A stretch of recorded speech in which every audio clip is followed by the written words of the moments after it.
유진아, 응? 오늘은 마지막 한마디 편이야. 이 질문에 대한 답이 있을 것 같아, 없을 것 같아? 난 없다고 생각해. 없다고 생각해? 이유는? 어차피 넌 탈락이니까 지 걸 봐. 안녕하십니까? 부처 면접 오크입니다.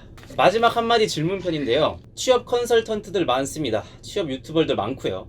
다 똑같이 얘기합니다. 마지막 한마디 질문은 대세를 바꾸지 못한다. 이미 구조화된 면접이지 않습니까? 중요항목에 대한 체크는 끝났어요. 네, 그렇다고 해서 우리 마지막 질문에 대한 대답을요, 우리가 1절 준비를 안 해도 될까요? 저는 그렇지 않다고 생각을 합니다. 저는 괜찮습니다. 할 말 다 했습니다. 이런 식으로 기회를 회피하기보다도 어느 정도 마지막까지 적극성을 드러내면서 전략적으로 접근할 필요가 있다고 느낍니다. 먼저 첫 번째 경우입니다. 면접을 너무 잘 봤다고 내가 느껴지는 경우예요.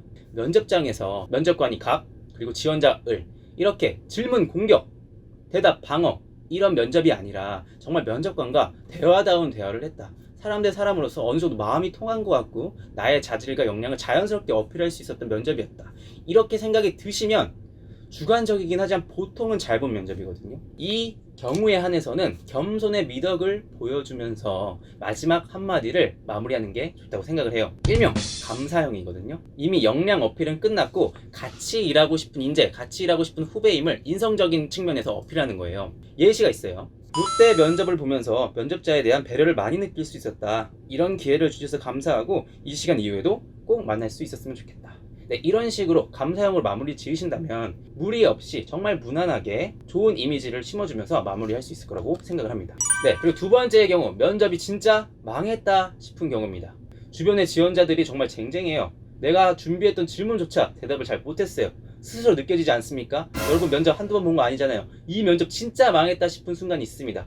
그럴 때 여러분들은 어떤 걸 해도 이 결과를 뒤바꾸기는 힘들 겁니다. 하지만 여한이 없어야 됩니다. 이 면접 내가 불태웠다, 이런 생각이 들고 면접장을 떠나야 하는 거거든요. 이런 경우에는 필살기를 준비하라고 말씀드립니다. 저도 금호석이 화학 면접에서 준비를 했었어요. 그 순간이 오지 않길 바랬는데 정말 주위에 지원자들이 쟁쟁한 거예요. 어떤 사람들은 뭐 스타트업 창업을 해서 거기에서 뭐 몇 천의 다운로드를 기록했다, 자기가 소비자 니즈를 파악하는 능력이 있다. 그 어떤 분들은 해외 브랜드를 사입해서 물건을 팔아본 경험이 있다. 정말 직접적인 영업의 직무를 이미 경험해본 사람들이 많았고 제가 준비한 질문에 대한 답변도 제가 잘 못했다고 느꼈어요. 그래서 제가 이 정장 안주머니에 숨겨놓은 비기가 있었거든요. 그게 뭐냐면 NB 라텍스 장갑이었어요. 금호석유 화학의 효자 상품인데요. 근데 그 시기에는 그게 효자 상품이 아니었어요. 이제 포텐셜이 막 터질랑 말랑 하고 있었는데 제가 그걸 준비해 갔죠. 제가 이거를 어디에서 구했습니다. 중간상들이 이걸 팔기 위해 어떠한 노력을 하고 있는 걸 보면서 저 나름대로의 영업 전략, 판매 전략을 구상해 볼 수 있었습니다. 물론 그 전략이 매우 부족하다고 느끼고 제가 배우면서 개선시켜야 할 영역이라고 생각을 합니다. 저는 이렇게 늘 배움의 자세가 있는 지원자고요. 오늘 제 얘기 들어주셔서 감사합니다. 이런 식으로 좀 남들이 쓰지 않는 좀 튀는 방법을 사용했어요. 합격했을까요? 아니, 왜? 너무 길어. 너무 길어. 결과는 탈락이었습니다. 편집자 말 맞다나 길어서일 수도 있고 그냥 제가 애초에 마음에 안 들었는데 뭘 해도 소용이 없을 수도 있어요. 그런데 이런 식으로 어쨌든 전략적으로 뭔가 내 카드는 준비해놔야 한다, 이 말씀을 드리고 싶은 겁니다. 1%의 가능성이 있는데 그 가능성을 포기할 거야? 1%의 가능성을 뒤집기 위해서 필살기 하나는 한번 준비를 해 가십사 하는 말입니다. 여기부터 읽으면 되는 거지? 뭐야? 왜 이렇게 가까이 와? 뭐야? 왜 이렇게 밀착해? 밀착은 라보드래. 형, 취했어요? 아, 벌써 취했어? 나는 정신도 피부도 말짱한데. 이젠 지속력도 라보드래. 세 번째 경우입니다. 정말 아리까리해요. 잘 본 것 같지도 않고 잘 못 본 것 같지도 않아요. 그리고 옆에 있는 지원자들이랑 나를 비교해봤을 때 얼추 비슷한 것 같아요. 점수가 비슷할 것 같아. 근데 마지막 한마디 질문을 던지셨어요. 그럴 때는 어떻게 해야 할까요? 노래를 부르는 거야. 노래를 선배님 향한 나의 초강수보다는 짬뽕형을 추천드려요. 어떤 짬뽕형이냐면 겸손, 어필, 배움의 짬뽕형입니다. 면접 준비를 하면서 더욱 매력있는 직장이라는 생각이 들었습니다. 기업 로열티 보여주고요. 제 능력을 어필하고자 장점만을 부각시켜 말씀을 드렸는데 사실 저는 많이 부족하고 여러 단점이 있는 지원자입니다.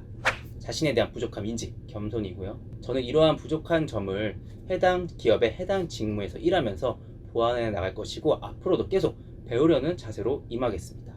배움까지. 이런 세 문장으로 마무리해 주시면 아리까리한 그 상황에서 마이너스가 되지 않으면서 살짝의 플러스 1 정도 될 수 있는 베스트 답안이라고 저는 생각을 합니다.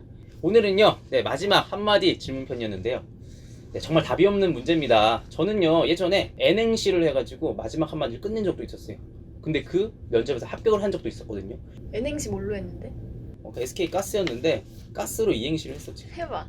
해봐. 가고 싶습니다. 정말로 제가 지금까지 정말 이 기업을 위해서 노력해왔습니다. 정진해왔습니다. 스타가 될게요. 영업의 스타. 제가 꼭 원하는 판매 실적 이뤄내겠습니다. 이렇게 했는데 웃었어. 왜 웃었는지 알아? 자기소개 때도 나 다행시 했거든. SK로. 아. 일맥상통했어. 시작부터 끝까지. 그런 식으로 가니까 이게 먹혔던 건데, 예를 들면 처음부터 막 우물쭈물하고 막 말도 막 더듬고 막 진짜 엄청 하고 있던 사람이 마지막 한마디 갑자기 스타가 되겠습니다. 이러면 안 되는 거야. 근데 임원 면접이라면 사실 N행시는 좀 실무지 면접이었기 때문에 그런 전략을 제가 좀 세우고 갔었습니다. 그 임원 면접이었다면 뭐라고 했을 것 같아? 마지막 할. 딱 이 경우였어. 뭐냐면 정말 망했다는 생각이 들었어. 필살기를 준비해 갔거든? 그걸 꺼내지도 못했어. 진짜로. 또 장갑이었어? 방구가 안 나왔어.